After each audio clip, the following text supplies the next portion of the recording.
Hello, I am Jyotika. Welcome to Excelling Psychology. In today's class, we are going to learn how to answer Section C for Paper 1 for the new IB Psychology curriculum, which is going to begin its first assessment in 2027. In a previous video, I have already covered how to answer 4 and 6 markers, which are asked in sections A and B. So, if you haven't already, I strongly recommend you watch that video before coming to this one so that you can understand how paper 1 is structured better. In today's lesson, I will take you through a model answer. The intent is not to make you memorize this model answer, but rather, with the help of this model answer, explain to you how you should structure your 15 marker, what content you should put down, how you should address the command term, how you should organize your answer, and how you should remain fully focused on the question and make sure that you meet top mark band requirements. How you can score 15 out of 15. The strategies for that I'm going to explain to you in this video.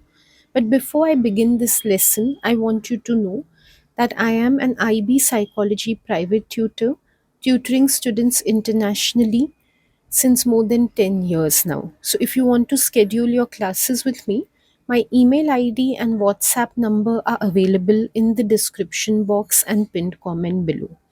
Okay, let's begin with the lesson. The question that you can see on the screen right now, I have taken it from the specimen paper that has been officially released by IB. Okay, and there are two options in section C. You have to pick up one of them and answer your 15 marker. I know there are a lot of things to address content, context, concepts in the curriculum. For that, also, in fact, I had made a video, the new IB psychology syllabus. You can watch that. Unfortunately, I won't be able to cover everything in this particular video. This will become too long, and time does not permit me to cover everything from the syllabus in relation to this. So, as I've told you already, my main focus is going to be on this particular 15 marker answer structure. Okay, so let's look at the question then directly. In the context of human development, evaluate one or more strategies used by developmental psychologists to measure theory of mind. Firstly, let's break down the question. Let's understand how to read the question. The context has been given to you. You have many contexts that you're learning in IB. Specifically, this one's coming from human development. So, if you've learned this one better, you're ready to answer this one. Like, this helps you to pick up a choice. Should you answer this one or the next option that is there? Also, it primes you when you see what the context is. It should come to your mind everything that you've been learning under human development. Next, evaluate. This is extremely important. This is the command term. You can have discuss questions, you can have evaluate questions, you can have contrast questions, the comparison type. Out of all of those, here they have asked you to evaluate. The moment you see evaluate, you know that your answer cannot be descriptive. That is the key thing you need to take away. Means you cannot just keep on writing down mindlessly whatever you have learned under how theory of mind is measured. Like, you cannot just keep on describing. Rather, what evaluate is telling you is that you have to give strengths and weaknesses, and you have to show critical thinking. Your entire essay has to be dedicated to strengths and weaknesses and critical thinking. Yes, you might have to give some description, because if you're going to give strengths and weaknesses out of the blue without giving any context with reference to what you are giving these strengths and weaknesses, it is absurd and it'll make your answer difficult to understand. So you have to give only that much description as helps you to explain the strengths and weaknesses in the topic, as helps you to show your critical thinking for the topic. Beyond that, not one line extra. You don't give any description that is not required to point out the strengths and weaknesses of strategies used in theory of mind. That is the key thing that the evaluate command term is telling you. Another thing you need to understand very importantly when you see evaluate. I will come back to this later in this lesson. If you look at the marking criteria for evaluate, you must definitely be balanced in how you treat the question. Meaning that you're not to give only strengths or only weaknesses of the topic asked here. Give both sides, strengths and weaknesses. When you show your critical thinking, which is what evaluation is about, your critical thinking is fully developed only if you know both sides of any strategy in this case. If you know only strengths or only weaknesses, your thinking is one sided. It is not truly critical. Try to give an equal number of strengths and weaknesses, though there is no hard and fast rule of how many strengths and weaknesses you have to give. Just make sure that your answer is not lopsided in any way. Next, after this command term, if you look at the next thing mentioned in the question, one or more strategies, that is definitely up to you. When they say one or more strategies, they mean that. Either you take one strategy, as we will see in the essay ahead, for example, when you look at strategies to measure theory of mind, you have false belief tasks. And I'm sure that's going to be the most popular, the Sally Annie type of task. Most of you are going to take it because no matter which textbook you refer to, false belief tasks are definitely there under this topic. But then there are other strategies also, for example, eye tracking. Now, whether you want to take only one, like you want to take only false belief, or you want to take false belief as well as eye tracking, maybe even if you've learned about some neuroimaging techniques in details, you can take those also, entirely up to you. If you ask me, just as a recommendation, I'm saying this not as a rule because, like I told you, there is no rule. Recommendation wise, I would suggest take at least two strategies. This is something we are seeing from the old curriculum. When they ask for these one or more type of questions, because it's an essay question, it is preferable to take two and not more than that, because you need to maintain a balance between depth and breadth. What happens is, if you take only one strategy, you should know enough so as to justify 15 marks. Then take one. Like if you can take only false belief and write enough without being repetitive or without unnecessarily stretching points to justify 15 marks, which amounts to anywhere between 600 to 900 words, go ahead, do that. Like I said, but without being repetitive, without just being descriptive at the cost of strengths and weaknesses, do it. But if you want to, if you're not able to do that, like you're not able to elaborate to that extent, then two strategies will help you to justify 15 marks. That's why I recommend you take two. Anything more than two, like if you decide, okay, let me take three or let me take four, the problem with that is it becomes depth being sacrificed for breadth. Like if you're going to take three strategies because it's evaluate, you're going to try to give strengths and weaknesses of all. You don't have that much of a word count also that you should take three and you should be able to cover all of it within this word count. So that's why two seems to be ideal. That is my recommendation for how many strategies you should take. Also, if you're thinking why I am talking about these strategies only, like false belief and eye tracking. Number one, as I told you, false belief is very classical in this area. So anyone's bound to take false belief for theory of mind. Eye tracking, I'm just taking because it is given in the official Oxford textbook for the latest syllabus. My very, very strong recommendation that you follow the Oxford textbook. Popov sir's textbook has been excellent. As of now, I'm not aware of any revision guide or study guide that he's released, but in the previous syllabus, that was the go-to get highest marks in the paper. So I try to take content from there. I'm not copying the content from there in this video. I'm not copy pasting anything, but I'm using that content to develop my answer. So whatever you're going to see on the screen now is definitely sourced from that textbook. Also, the answer which I'm going to show you, it is going to exceed this word count. I have said in many of my previous videos. Right now, I'll just put it briefly. I do exceed the word count because I'm explaining to you how to write the answer. Of course, you're not going to be copying my answer in the paper. That's not the intent. And even if you try to memorize this, you won't be able to write how much I have written. In memorization, there's always loss of words. So that's why deliberately I've put a little lengthier answer than the word count. That's okay because I'm doing it from a teaching point of view. When you're writing, you make sure you're within 600 to 900 words. Also, last thing about this, don't get lost in the superficiality of word count. Many students are only busy thinking about word count all the time. They completely lose sight of actually what is needed in the 15 marker. No one is marking you for word count. Where word count matters is if you exceed the word count, they are not going to mark that. The examiner is not going to mark beyond what is exceeded in the word count. But if you answer does not have any essence to begin with, it does not address, evaluate, or it doesn't make sense as a 15 marker, the structure, content, everything is out of place. What purpose is the word count going to serve?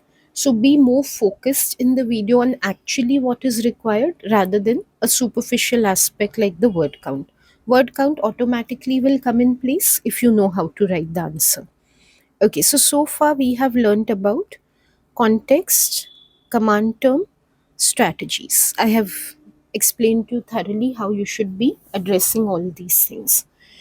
Then, next, what we get to see in the question, what is the key thing asked about here? Out of everything that we have learned in development, attachment, cognitive development like Piaget, they have asked theory of mind. So now we know exactly which topic we have to be focused on. This is a very foundational thing, but I will still mention it in case you don't remember theory of mind well and you're thinking that let me just write anything that I've learned from development, like let me put in Piaget's theory or let me put in a little bit of Bowlby or Lorenz and maybe I'll get some marks. You definitely won't. If the question is about theory of mind, anything that you're going to write that is irrelevant will be marked as not credit worthy. So please do not waste your time in trying to write something that you feel comes from the broader context but is not related to the topic. It's a waste of time. Please leave the question that you know nothing about and pick up the other alternative. Start answering that one. Okay, so this is about how you should interpret the question. The marks are 15. That's the last aspect I can talk about. But you are not marked point wise. It's not like you give 15 sentences, one sentence per mark or something like that. No, there is a scoring criterion. You have to meet all the requirements which are given in the rubric, in the mark scheme. Again, with the specimen paper, the specimen mark scheme is available. Look at that. How your answer can qualify in top mark band 13 to 15. You will see there are criteria like showing knowledge, detailed, accurate terminology in the knowledge that has to be there, for example, or well developed critical analysis has to be there. Those things you have to make sure you are covering. That is what 15 marks means. 15 marks does not mean 15 sentences or 30 sentences. It's not indicative of word count or sentence count. It is indicative of the rubric that is going to be used to mark you. Okay, with all of this in mind, let's start looking at the answer. First, let's look at the broad structure of the answer. Then we will look at some finer details. I'm not going to be able to read line by line. In case you need to read it, I will consider putting this on my website also. If I do, I will link it in the description box below. But as of now, you can just take a screenshot of the answer. In case you need to reference it, you can pause the video in between, read thoroughly, and resume the video to understand my guidance. The broad structure of this answer is, because it is evaluate, first, of course, there's going to be an introduction, and this is like regardless of evaluate, discuss, whatever is the command term, there is an introduction. I will come to what is there in the introduction, but first, I'm just telling you the sections. Then there is like I told you, a balanced evaluation. So first we begin with strengths.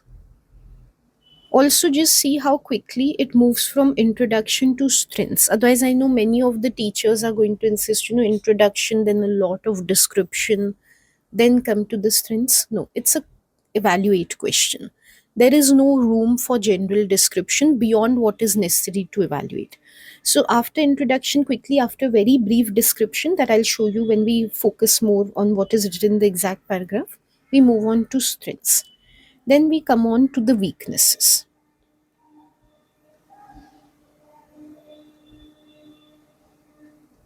Okay, and then after that, like I told you, we are going to take two strategies. So false belief, we give the strengths and weaknesses. Then we come to the next strategy. So you can think of this as strategy 1, strengths and weaknesses. Then we come to strategy 2, again strengths and weaknesses.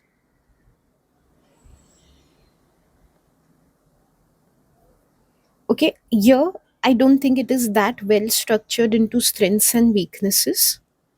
So both of these are a combination of strengths and weaknesses. Why? I will tell you, because the critical thinking, when we talk about critical thinking in an answer, the key to it is not just giving strengths and weaknesses, that is evaluate. Critical thinking means if you're taking two strategies, you weigh one against the other. That shows your true critical thinking. So when you talk about eye tracking, you don't talk about it in isolation. It's not that, okay, false belief task, strengths, weaknesses. Next, eye tracking, strengths, weakness. No. You've already written something about false belief tasks. So now what you're going to write about eye tracking, that should help you evaluate further what you've written about false belief. There has to be an inherent connection between one strategy to the next. That's also how taking two strategies can help you. There's this inherent contrast that you're doing between the two, though you're not explicitly contrasting because that's not the command term, but you're evaluating them against each other. And that's why when we close up more, I will show you. Eye tracking in this essay is taken in a way to analyze false belief tasks, like what weaknesses of those can be overcome by eye tracking, and then by itself, why even eye tracking can be an issue. So that is why strengths and weaknesses are not that clear cut when it comes to eye tracking as compared to false belief tasks. So for strategy 1, we have more clear cut organization to strengths, weaknesses, and the weaknesses of false belief make way for the strengths and weaknesses of eye tracking. But then eye tracking serves to, because by the time we have covered false belief, to mainly critically evaluate itself against false belief. Nevertheless, for both the strategies that we are taking, you can see strengths and weaknesses are covered for both. So there's a balanced evaluation in both cases, which is very important. Finally, coming to a conclusion. And the conclusion is also focused on the command term in the sense, one, it is involving critical thinking, like you can think of it as a reconciliation of whatever is given in false belief and eye tracking. Also, you can think of it as not an ordinary conclusion that just summarizes everything. When we close up, I'll show you more. Given that, what are the strengths and weaknesses of these strategies? What needs to be done further? How improvements can be brought into strategies of studying theory of mind? That is what the conclusion suggests. So it further serves to like fully clarify on critical thinking.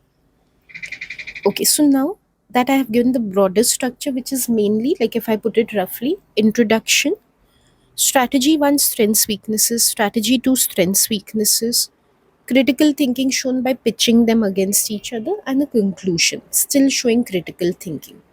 That is the broad makeup of the answer. So there is a structure to it which is very clear, and structure always helps you to be on track, to not deviate from what the answer is. But don't get too absorbed into the structure, it's always flexible. As long as your answer is focused on what is asked in the question, if the structure goes a little here and there, it's okay. It's just that logically it makes sense to begin with an introduction, then organize strategy wise, helps the examiner also to read correctly. In IB, there's always a requirement of coherence and clarity in organizing the answer. So this lets your examiner read your answer systematically. If you have, for example, a strategy introduced, then you explain what is theory of mind, then another strategy, that is all over the place. The examiner won't be able to focus on the points you're trying to make. So, more or less, follow this broad structure, but don't be too rigid about it. Don't be worried that you have to only follow it. Okay, now what do we do in an introduction exactly? We will look more closely at that. Introduction means whatever is asked in the question, key terms, they need to be defined. And here there's mainly one key term, which is theory of mind. So, what it means you have to define, but again, I must caution you, you do not get swayed away with definitions. So, what some students will do, they will try to define what is human development, what do we mean by strategy in general, who is a developmental psychologist, what is theory of mind. Of course not. You don't have to literally pick up one word from the question and define it. Rather, you have to pick up the key term in the question, which is theory of mind. This is what the answer is about. And you have to define that. Give a good definition. I always recommend to my students memorize key definitions so that you can write them with good terminology. For example, when we talk about theory of mind, beliefs, intentions, understanding, these are some very important terms, terminology that should be there in the definition. If I say something like theory of mind is understanding others, theory of mind is knowing that others have a mind, doesn't sound really good, right? The definition sounds bad to begin with. Why? Because there's no terminology and it doesn't make much sense. That's why I insist, just by heart your definitions at least initially, though you don't have to, but it helps you to understand how to use good terminology while answering. And there are marks for that. Okay, so learn a good definition of theory of mind and put it here. In every course book, theory of mind definition is easily available. Then immediately, to maintain focus, you come to what is asked in the question. Have they asked you to, like, for example, elaborate on who gave theory of mind, what are its aspects, what are the examples of theory of mind, what are its stages? No, they've asked you strategies. So immediately you come down to strategies. In IB, it's very important to focus. Focus is key. You don't lose focus. The moment you lose focus, you lose marks. So, for example, if you'd start describing the stages, two stages of theory of mind, it is irrelevant to the strategies unless you're talking about the stages in context of some strength or weakness. So, the moment you do that, your marks will start going down. So, in this model answer, you can see after the definition, quickly it moves towards the strategies, and then the strategies are named. See, in the question, they've told you one or more strategies. So many strategies are there to look at theory of mind, right? From self reports to tests like the false belief task to eye tracking to neuroimaging, meaning physiological and brain measurements. Which ones are you going to take? So many students are answering. How does the examiner know which strategies you are going to discuss in your essay? So you mention that. After defining the key term, you specify false belief is a very typical strategy used. Not only name it, take an opportunity to just in one line, show its importance. So false belief task, especially the Sally Annie task, has been used for decades. So not only you're telling the examiner this is the strategy I'm taking it because it's very important, because it's a classic task used in this area. That makes for a good introduction. But because it is with its flaws, we need to look at newer approaches also, like eye tracking technology. So after that, you introduce the next strategy. So, okay, I'm also going to be talking about eye tracking again. Why? Because Sally Annie has flaws. False beliefs have flaws. So eye tracking is trying to overcome that. And that is more detailed than simple pass or fail false stars. It is much more superior to that, and that is why it is being used. So again, here you have shown the importance of eye tracking. So, how you think of the introduction is I define the key term in the question, then I present that this is what my essay is going to be about and why. Why did I select these topics, like in this case, these strategies only for the essay? Because they are so important in this area. In one line, you just explain the importance of each. That is all there is to an introduction. Nothing more, nothing less. Okay, so I hope you've understood how to give an introduction to the 15 marker. Now that you've mentioned false belief task, again, like I told you, focus. You don't deviate. You start explaining false belief tasks, and as soon as possible, you come to strengths and weaknesses. I know in your textbook you must have learned in a lot of detail about Sally Annie task and similar tasks to that. I forgot the names of the other dolls also which are used instead of Sally Annie. Very popularly in many researches they've been used. But do you need all of that to evaluate? Think about it.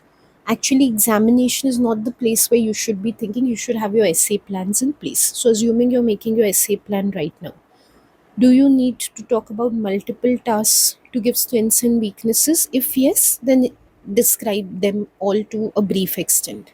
If not, if mainly your evaluation strengths and weaknesses can be helped just by describing Sally Annie in brief, just do that. Your main intent is to come to the evaluation quickly. The examiner is waiting for you to evaluate. So you just move on quickly from the bare minimum description to strengths and weaknesses. So just see here how Sally Annie has been described. And I want to remind you at any time, you can pause the video, read through the content of the answer if you need to, if you feel I'm going fast over the content. So Sally Annie, how Sally puts a marble in a box, goes away, then Annie moves it to her own box, and then the child is asked, where will Sally look for the marble when she returns? That's all, right? That is all the description that we need to give. From a word count perspective, I don't know exactly how much, but well within 100 words, not more than that. So, one way, like I've told you, don't be rigid about numbers and all, but one rough way of understanding how much we give to description. In a 600 to 900 words answer, we'll definitely not go ahead of 100 words. In fact, we'll try to use less than that to describe something. As I told you, why this is also described, because it will help us in evaluation.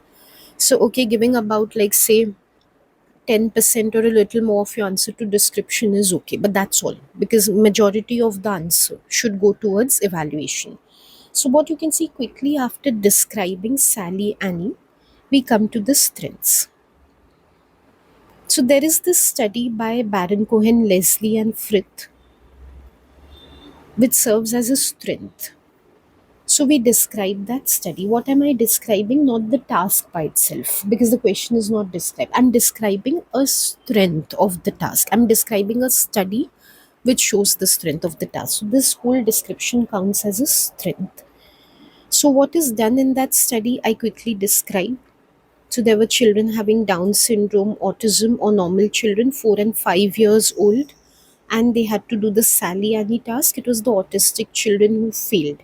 And this helped the researchers to realize that autism is the condition in which theory of mind is weak. So it becomes a core feature of autism, because even in the case of Down syndrome, theory of mind seems to be intact.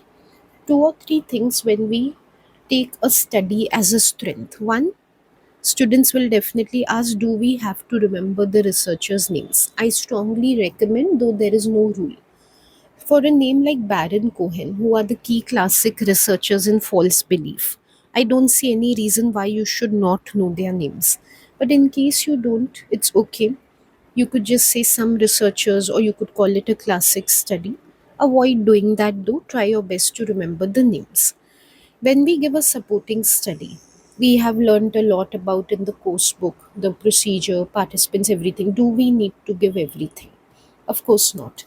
When you give a study as supporting evidence for a theory, like in this case, the strategy of false belief task, you mainly are focused on the results and more than that, the conclusion. So Baron Cohen did this study.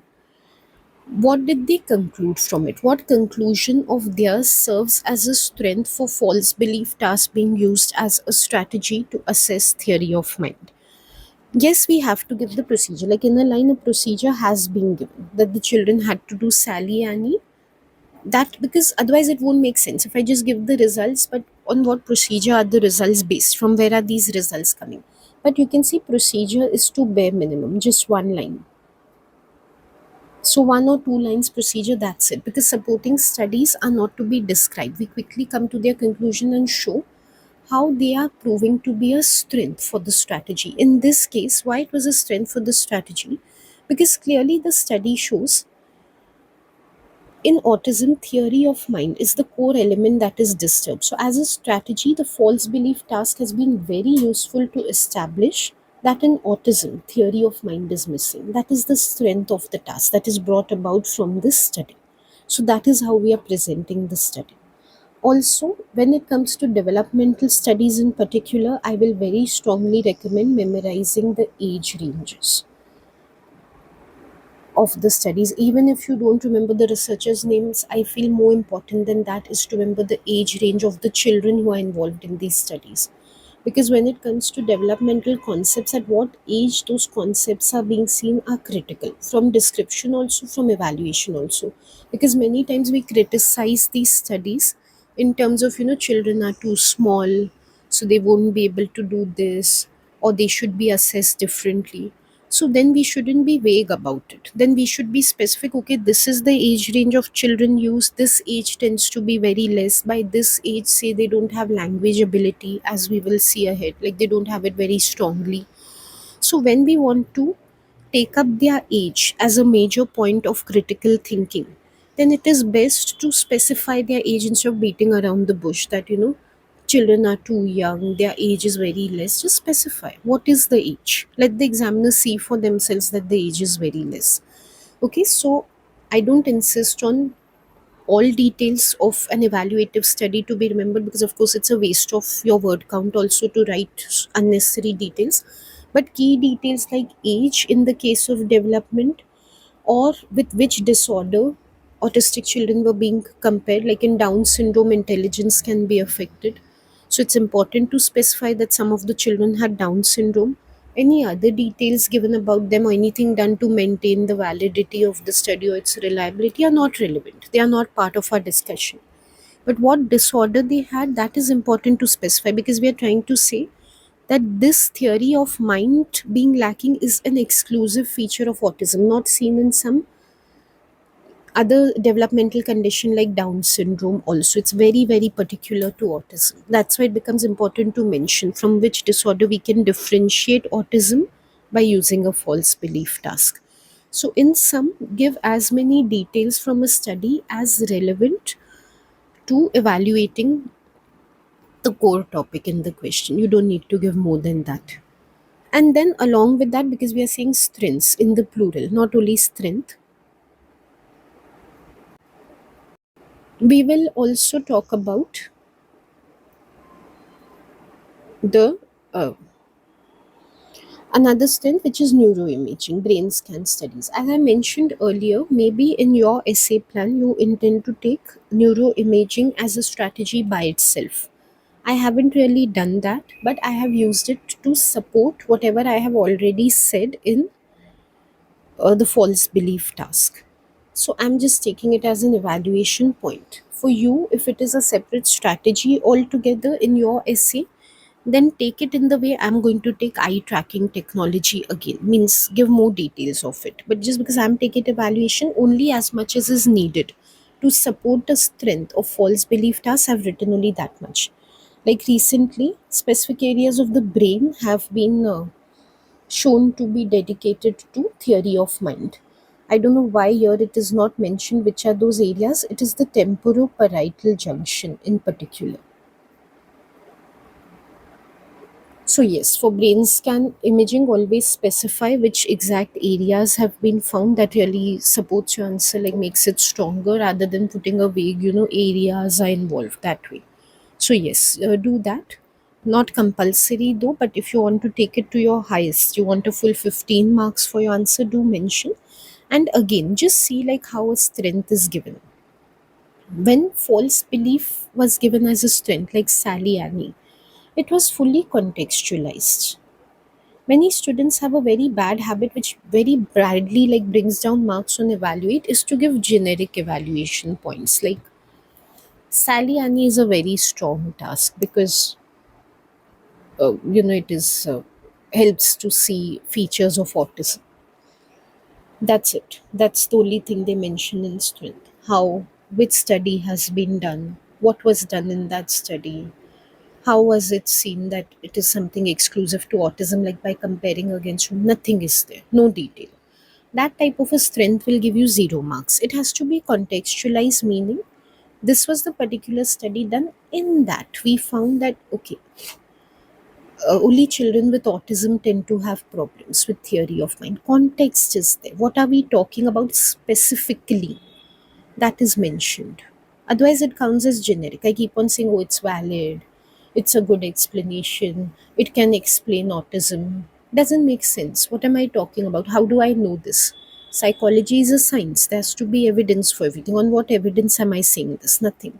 So, contextualizing every step. Then, when we talk about brain scans, when individuals are doing theory of mind tasks, means when they are doing false belief tasks, that time areas like temporoparietal junction have been found to be active in their brain. So that shows that indeed false belief task shows something about working of the brain. Context.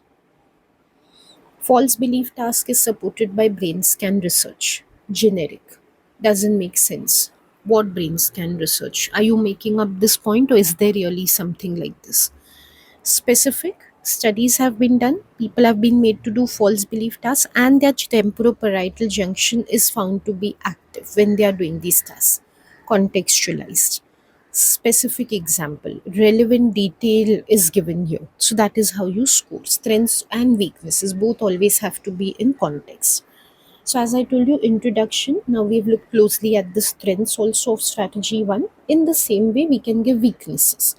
So, okay, having considered how false belief tasks are useful, let's also understand how they can be limited. So, one major problem is that they depend on language. And here you will be able to see why I was insisting on you give the age of the children when you talk about the false belief tasks. Like you specify they are done with 4 to 5 years old. Because then when we start discussing that language issues might be there, the examiner will be able to understand okay, the children are only 4 to 5 years, so yes, that time they might not understand the questions properly or they might not be able to express the answers correctly. So it depends on language. Again, we don't give a generic weakness like because it depends on language, it cannot be trusted. Context. What do we mean by this? Children have to understand the story of Sally and Annie. They have to understand the instruction, like what are they supposed to say after listening to the story, what do they have to reason about, and then they have to give a verbal answer. In language, they have to answer where do they feel Sally will look out for the marble, in her own box or in Annie's box. Now, a child who is this young and has not developed simple language understanding or speaking for whatever age, like reason, like sometimes children are just a little slower. On an average, children should have certain abilities by a certain age, but that doesn't mean that all children of that age will have that ability. Everyone has their own developmental progress. So, some children who are not developing that fast in language, they might find it difficult to understand or speak, or some children who are having language related issues, they might have difficulty understanding and expressing themselves on this task. So we can just give a simple example of language delay. Language delay is there, then yes, the child might have issue. So the child might know, like where Sally thinks the marble is. Sally still thinks that the marble is in her own box. She doesn't know that Annie has shifted it. The child understands this. In their mind, they know this. But just because they lack language, they're not able to convey this to the examiner. They're not able to give the right answer. They're not able to explain what they are thinking. So basically, underestimation of the child's ability is possible in false belief task. Focus. I keep repeating focus. We are evaluating false belief task as a strategy. So again, we don't have to deviate into what are children's language concerns, why some children don't develop language by this age. I explained to you because as a teacher, like I told you, I will always over explain a little just to help you understand the point. But you don't have to get into why the child has language delay, why some children are able to answer, why others are not able to answer in one word. Okay, children who have language delay won't be able to answer. That's it. Because our focus is on we are evaluating is false belief a good strategy or not. We are not trying to describe or evaluate why children have language issues. If you go into that track, you lose focus of what you're writing in the essay.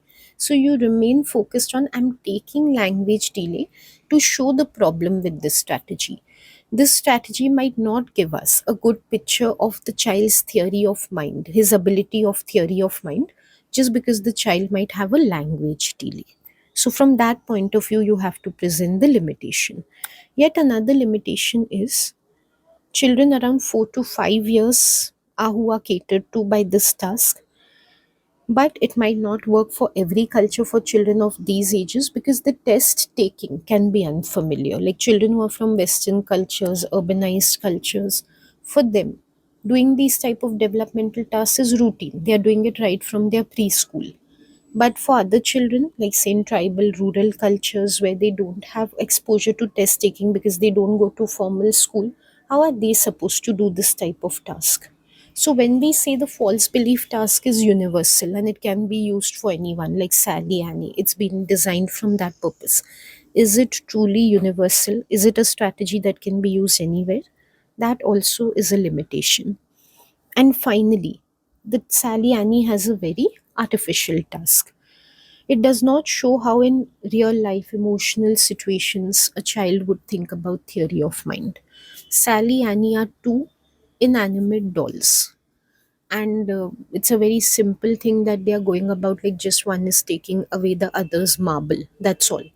In real life, when it comes to theory of mind, we might have to think about why a friend is crying, for example, why a friend is upset about the teacher scolding her. Emotions are involved in real theory of mind situations. So these type of tasks a child might be able to answer easily. But when it comes to emotional tasks where complications are there because of why is someone feeling that way, and the child themselves get overwhelmed by looking at someone who's emotional, they might not be able to show that level of ability of theory of mind that they are showing in a false belief task. So that is one more weakness. For every strength and weakness, like I told you, just focus on how context is given. Nothing is without context, nothing is generic. Even the last point, this one, which seems very limited because it is in two sentences, you can see even if a point is in two sentences, it can be contextualized. It does not have to be generic. Never equate the amount of detail in a point made with the number of words or sentences. So here there is context. Let's see, in real life tasks are emotional. This one is not. That's why the false belief task is not a good representation of like what would be ecologically valid. So even in one, two lines, you can convey a context. It does not, many students will have to write long answers, have to write long paragraphs for context. No, as simple as this. But you don't make it generic. Wanting to write briefer is not an excuse for giving generic points. I want you to see that. Definitely, so far, what we have done with one strategy by itself is very good evaluation because strengths, weaknesses, balances, then full context is there. But now coming to critical thinking. Critical thinking is seen more deeply, like what we've done so far is also critical thinking, no doubt, but when you can pitch one strategy against the other, when you can show that how some strategy has come up to overcome the weaknesses of the other, that shows your true critical thinking. It's called synthesis, basically, analysis and synthesis. I'm sure you must be learning in TOK, right? So when you have two views, like in this case you have two strategies, how they pit against each other, and then finally how both can serve to address the larger topic of we need to analyze, assess theory of mind. That is what we are going to do by taking on one more strategy, and just see the connection in the whole essay. Like nothing comes out of the blue, nothing comes like a stray point. It doesn't look like, okay, student wanted to just finish one strategy and then come to the second one, like just the student is marking off a checklist of, I had to cover all these strategies. The student is looking at the question very holistically, that two strategies are there, where do they stand against each other. That's why the point begins with the connection, that given these limitations of theory of mind, a false belief to measure theory of mind, we come to eye tracking technology. It is been devised to overcome the language issues which we were just seeing with false belief tasks. Every essay should be in flow. Every point should emerge from the previous. That is what is being done here. So then eye tracking technology, again very brief description, because the child might have language issues, so we just look at where the child is looking, even when they are not able to say aloud something of, in say a Sally any type of task where they think Sally will look out for the marble, where are their eyes looking? Like you must have seen Bergeron studies, how she used the staring, gazing, this thing, what we call a paradigm, the gazing paradigm to overcome issues with Piaget's task. So very similar to that, eye tracking is used for that purposes. So again, bare minimum description of eye tracking just to convey to the examiner like how exactly it is devised to overcome language issues in theory of mind false beliefs, and as much as is needed now to be able to show its strengths and weaknesses. So again, a study. Here, the study's name is not given, right? As I told you previously, it's not important to give the names of all researchers. Baron Cohen was classic. Baron Cohen has done maximum research in theory of mind. So I do expect you to write Baron Cohen's name. After all, if you're a psychology student, you should know at least classic researchers' names. But then a study like this one, not a very classic study, not by classic researchers. If you can remember Ruffman, you write. If you don't, you just leave it at telling study. That's okay. What they did, again, very briefly, procedure Sally Annie Tusk, they uh, asked some autistic children to do it, but at the same time they made them wear some eyeglasses which could track, which have those small cameras and can track where they are looking at as they are solving the Sally Annie task. Bare minimum procedure, quickly shifting to results and conclusion, because that is the main thing we need to look at to be able to give a strength of the strategy. Some children gave the correct verbal answer, but they did not look at the basket. Their eyes went to the box where the marble was really. Means basically what they are trying to say in this study is that in autistics also, if we look at the Baron Cohen study, the original 85 means the Baron Cohen which we discussed earlier, about 20% of autistic children were able to give the correct answer. Now we wonder how come even 20%. If a child has autism, they should not be able to give the correct answer at all, because verbally they might have learned it, because the autistic children, they must be going for therapy, their class teachers must be doing such tasks with them for diagnosis from time to time. They have an idea of what answer they should give. They know that they should explain that Sally will come back and she will look at the box in which she originally placed the marble, because she's under the false belief that the marble is still there.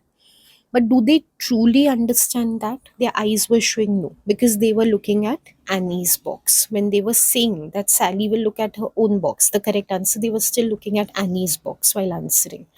So that's why these 20% who gave the answer, they had just learned the answer. So they passed the verbal test. They were using language skills, not theory of mind. This is exactly what shows that false belief is more about language of skills and less about theory of mind. We criticized false belief tasks mainly because they are about language, heavily depending on language. And now, do you see the critical thinking? Have we arbitrarily brought eye tracking into it? No. Eye tracking is showing that indeed that criticism is valid, because their eye movements, their eye fixations are showing that they did not know the right answer. They just memorized it from somewhere, or they just learned a pattern of answering questions like this. Their eyes were showing that they still did not understand why this is the case. They didn't still have reasoning for why Sally should come back and look in her own box, because their eyes were showing they were expecting her to look in Annie's box. So they did not have understanding of false belief. In fact, eye tracking has been useful even to study animals. Now, this is one example which is directly given in the latest Oxford textbook, Croupenier's example. It's up to you want to take such studies or not, but I feel it's very valuable. Like, we're learning something in the course officially, so why not? We will use it to develop answer. So, as explained in that course book, when Krupenier did a study of apes, what he found was that we can, because of course apes cannot use language and explain to us why they are looking somewhere. So, from their self report, we can't know whether they have theory of mind or not. From their eye movements, when a person was acting, they would look at where they thought the person was acting, not where the person really was. So, definitely, they were acting on a false belief. Like, even in apes, they do not have a theory of mind. Where are they looking? Where they feel the actor should be there. Their eyes are going to show where they truly believe the actor should be there. They're not able to understand that it's a false belief that they are having. So, again, this technology, eye tracking technology, helps us to study theory of mind even in animals, meaning that it can give us some evolutionary links.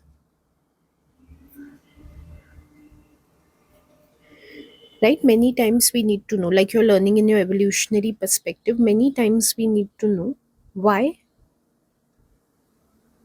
humans are having certain difficulties, like why they're having problems with theory of mind. So this can be a solution. Krupenia's study, pretty recent, now more researchers can start looking into how from our primitive origins, like even in chimpanzees, gorillas and all, we might see that theory of mind can be missing, false beliefs can be common, and then from there we can try to understand why humans are still having these deficits.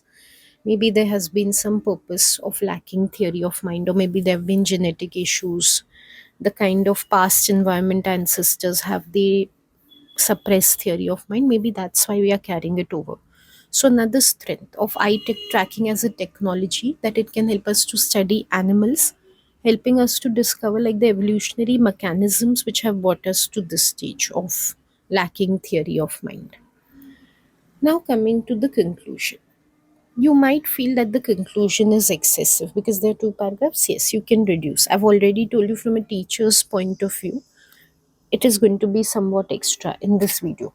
But I want you to see again how the conclusion is focused. Be away from the superficial aspects of word count and look deeper into what the conclusion should be about. Old methods, new methods, both have been considered in Saliani, theory of mind. So, false belief is the old method, and eye tracking is the new method. Now we are reconciling. How we are showing critical thinking here? By reconciling. When it comes to false beliefs, they've been valuable, very important for clinical psychology because autism. Clinical psychology is about psychopathology, so autism comes within that. So, very important in that field, particularly. But it just can be too narrow because whatever is below the level of speech, whatever cannot be expressed in words, that cannot be accessed by false beliefs. On the other hand, eye tracking helps us to look at non-verbal understanding. But what is the weakness of eye tracking? So far, we did not see the weaknesses, like I told you. For this eye tracking, we don't have it very well arranged, but it can be tricky to interpret the data, and the technology is complex. We have these micro cameras basically in eye tracking, which people have to wear on their eyeglasses, and that helps to see where their fixations are and where their gaze is moving. That can be problematic to a great extent because uh, to arrange for such technology practically it can be cumbersome for the researchers, and then to interpret all that micro cameras details, like there are a lot of them. So to discover exactly, for example, in how many milliseconds there's been fixation at a particular point, and then from only those many milliseconds, what can we interpret? Is the person really thinking about that point which they're fixated, or does it indicate a simple visual attraction that they had at that point, and they might not really be thinking about it? Like, how much duration is needed for us to assume they are thinking about that point? Such considerations are still very complex, like they still need answers in eye tracking. Also, of course, data can be tricky to interpret for these reasons. So eye technology as of now, to like integrate it and use it on a large scale, is still a faraway dream. Okay, so what is this paragraph about? The first part of the conclusion. You might find it a little repetitive, like we are reiterating what we've done before, but it's a reconciliation. It is not a mere like repetition of what is said before. We've directly pitted the two technologies against each other and shown in a summary how one is overcoming the problems of the other but still having problems of its own. So, the major issues we have highlighted here. Finally, the conclusion is how do we need to go ahead and research? I will try to put up more videos of 15 markers, but any conclusion in like be it evaluate, discuss any type of question, or you're taking any one of the concepts like say bias, measurement, perspective, and the whole essay is based on that. Doesn't matter what it is, conclusion should always have two things. I don't call it summary, I call it reconciliation. Giving a brief restatement of the points and making them directly clear. And how to go ahead, what are future directions for research. Conclusion should always have this, otherwise they become very low ranking conclusions. If they are mere summaries or mere reiterations, they tend to be low. Conclusions which have reconciliation and future directions, they tend to be your high ranking, like top mark band type of conclusions. So after having given a reconciliation, next you can explain the best approach is not to choose one strategy over the other. Like, finally, the question begs that, okay, should we shift over completely to eye tracking because false belief has proven to be a poor strategy? Of course not. It's not about choosing one over the other, it's to use them together. Because we saw even eye track is not very accessible right now. So, it won't be reasonable right now immediately to replace everything, all tasks with eye tracking. It's still cumbersome, and we are not very sure about, given the complexity of the data, whether the conclusions are fully accurate. So, as of now, also we need to rely on false belief tasks like Saliani. But along with that, if we want a much fuller and accurate picture, like say there are some cases where we do suspect that the child is giving answers but is looking unsure, then we can further verify that data by using eye tracking. So, eye tracking as of now can be supplemental for those cases where false belief is not giving us confidence as a strategy. Okay, because passing the verbal test does not always guarantee true comprehension. So, given that, theory of mind is still very important. We know, again, we don't need to go into the description of that, but theory of mind right from infancy to adulthood, how people be able to succeed in social relationships, like very important from that point of view. It's just very complicated and important. So that is why it is important that multiple strategies be used. We cannot finalize on any one narrow strategy that will help us answer all questions about theory of mind. So with that, we can end this. Okay, I know it's been a long discussion because that is my approach. IB is never has never been easy, and thankfully so, because the requirements, I would say, are pretty high end in IB when it comes to writing essays, unlike other boards where it's like very straightforward and you can just have, how to put it, I won't say you can memorize things, but just things are more accessible, much more well defined. I would say IB has this very good concept of infinite permutations of command terms and questions and subtopics that they can put up. So definitely more challenging than other boards, but nevertheless, it develops your thinking to a level which you might never develop in other boards, given that, in other boards, you're very linear with how you're thinking about the topic. You're very fixed in how you think about it. IB encourages you to take multiple perspectives of looking at a topic. So do enjoy the course, don't get boggled. Initially, it looks complex, definitely something you can handle easily with a fair amount of practice. And I hope this video gave you just that way of looking at the answer or the question, and way of strategizing how to write your essay and structuring and it and all. It's not easy to score high marks on IB essays. Most students don't get very high grades on IB for this reason. So it might seem like, oh my god, I have to know so much about how to write the essay. Yes, if you're aspiring for a high grade in IB, you do need to know. If your aspirations are not very high, which is generally not the case, then you can have some fixed format of writing every essay and you don't need to know as many nuances as I have explained in this one. But for anyone aiming for a high grade, yes, you do need to know all of this. Okay, and I just realized that mark scheme requirements I did not address fully. Very quickly, I'll just do that. I think throughout the answers I've explained, mark scheme, quite a bit I have explained, like how to structure the fine points also, that is according to the mark scheme. But just to make it a little more explicit, see, what your mark scheme wants in terms of a top mark band answer. Like, let's take this as a review or revision of what we just saw. Unfortunately, I cannot put the mark scheme on the screen. I'm not sure it'll cause an issue on my video. So one thing they want is relevant knowledge. Is the knowledge relevant? Like, whatever you saw in the answer, is it about real strategies used in theory of mind? Yes. False belief tasks, eye tracking are really a part of it. Are the studies relevant? Baron Cohen? Yes, they're very classic studies in the area.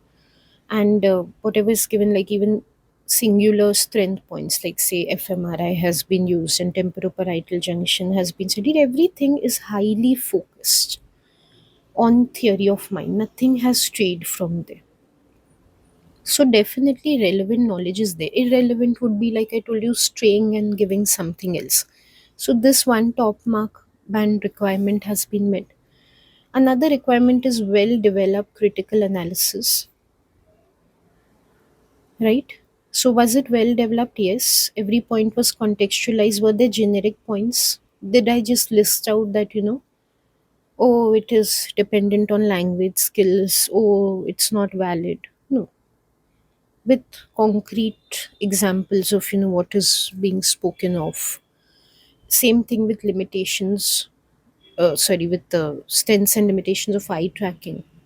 Did I just say, oh, it's better than false belief? No. Why is it better? With the help of an example of a study in which they found even if autistics were able to give the right answer, their eyes were looking elsewhere. So context was there very well. That is called well developed analysis. Besides that, like I told you, there was an inherent contrast between the two strategies where they stand against each other. Like eye tracking can help you overcome the language issues in false belief. But as of now, also false belief, Saliani type of tasks are needed because eye tracking is still complex to interpret. Saliani is a simpler, direct interpretation of what the child is reasoning, right? So inherent contrast was there. And in terms of also links, that is also mentioned. If you see the mark scheme, you will see links between concepts. Was there link between concepts? Yes, it was there. Like I just pointed out, the contrast was there. There's also this requirement of reasoned and clearly stated conclusion. That's why I told you conclusion might seem excessive, but it's required to get high marks. Also, it has to be consistent with the arguments. Did I change something in the conclusion? Did I suddenly say that no, false belief is only the best? No, I maintained what I had said originally, that false beliefs are limited because of language issues. The same thing I took up in conclusion. So it was aligned with the rest of the answer.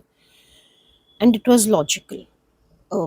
Logical in the sense that throughout we kept arguing that multi method approach should be used. False beliefs are good. We said that, but eye tracking can overcome the limitation. We never said that eye tracking should completely replace false beliefs. So in the conclusion, we maintain that stance that multiple methods should be used, right? So conclusion was consistent. Was it reasoned? Yes, it was based on what the rest of the essay was. And the future directions, the recommendation that multiple methods should be used, again aligned with what the whole essay was arguing about. Finally, to get full marks in the top mark band, accurate, precise use of terminology. I think I kept emphasizing that everywhere, right? Like we did not just say Saliani task, we said false belief task. That is what such tasks are called. So that is good use of terminology. And terminology is not only in the description part, which I told you is only 10% of the essay about. The evaluation, which is the key part, strengths, weaknesses, terminology has to be good there also. So mentioning things like artificiality of task, ecological validity, instead of just saying the tasks do not match what happens in real life.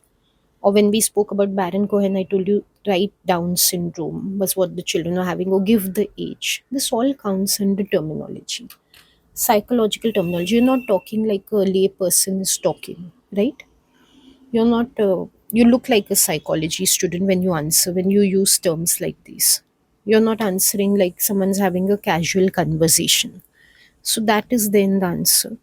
And but one thing to keep in mind, doesn't force jargon. Just for the sake of using jargon, it's not there. Just for the sake of using fancy terms, did you see those anywhere? No. Relevance. What is required to explain the point, like a term like artificiality, it's required to explain, not just for the sake of it. We are not just bringing in something to sound like we are using very good terms.